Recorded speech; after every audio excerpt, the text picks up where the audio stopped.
شروع اللہ کا نام لے کر جو بڑا مہربان نہایت رحم والا ہے۔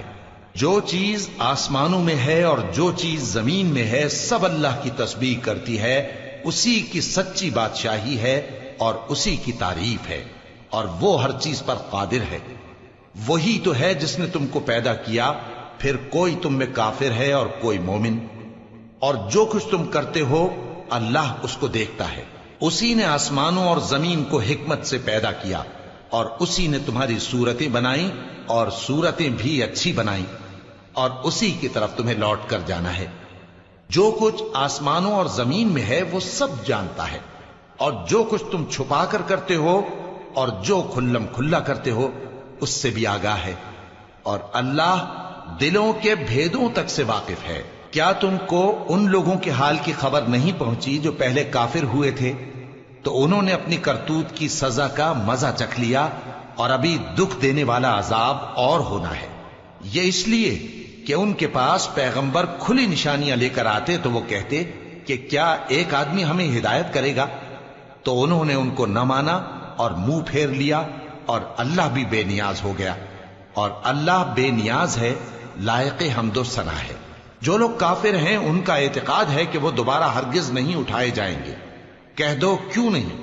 میرے پروردگار کی قسم تم ضرور اٹھائے جاؤ گے، پھر جو کام تم کرتے رہے ہو وہ تمہیں بتائے جائیں گے، اور یہ بات اللہ کو آسان ہے۔ تو اللہ پر اور اس کے رسول صلی اللہ علیہ وآلہ وسلم پر اور اس نور یعنی قرآن پر جو ہم نے نازل فرمایا ہے ایمان لاؤ، اور اللہ تمہارے سب اعمال سے خبردار ہے۔ جس دن وہ تم کو اکٹھا کرے گا یعنی حشر کے دن، وہ نقصان اٹھانے کا دن ہے، اور جو شخص اللہ پر ایمان لائے اور نیک عمل کرے وہ اس سے اس کی برائیاں دور کر دے گا، اور جنت کے باغوں میں جن کے نیچے نہریں بہ رہی ہیں داخل کرے گا۔ وہ ہمیشہ ہمیشہ ان میں رہیں گے، یہی بڑی کامیابی ہے۔ اور جنہوں نے کفر کیا اور ہماری آیتوں کو جھٹلایا وہی اہل دوزخ ہیں کہ ہمیشہ اس میں رہیں گے، اور وہ بری جگہ ہے۔ کوئی مصیبت نازل نہیں ہوتی مگر اللہ کے حکم سے، اور جو شخص اللہ پر ایمان لاتا ہے وہ اس کے دل کو ہدایت دیتا ہے، اور اللہ ہر چیز سے باخبر ہے۔ اور اللہ کی اطاعت کرو اور اس کے رسول کی اطاعت کرو، پس اگر تم منہ پھیر لوگے تو ہمارے پیغمبر کے ذمے تو صرف پیغام کا کھول کھول کر پہنچا دینا ہے۔ اللہ جو معبود برحق ہے اس کے سوا کوئی عبادت کے لائق نہیں، تو مومنوں کو چاہیے کہ اللہ ہی پر بھروسہ رکھیں۔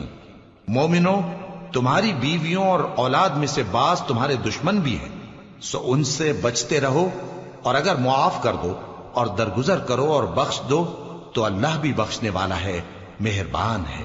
تمہارا مال اور تمہاری اولاد تو آزمائش ہے، اور اللہ کے ہاں بڑا اجر ہے، سو جہاں تک ہو سکے اللہ سے ڈرو اور اس کے احکام کو سنو، اور اس کے فرمانبردار رہو، اور اس کی راہ میں خرچ کرو، یہ تمہارے حق میں بہتر ہے۔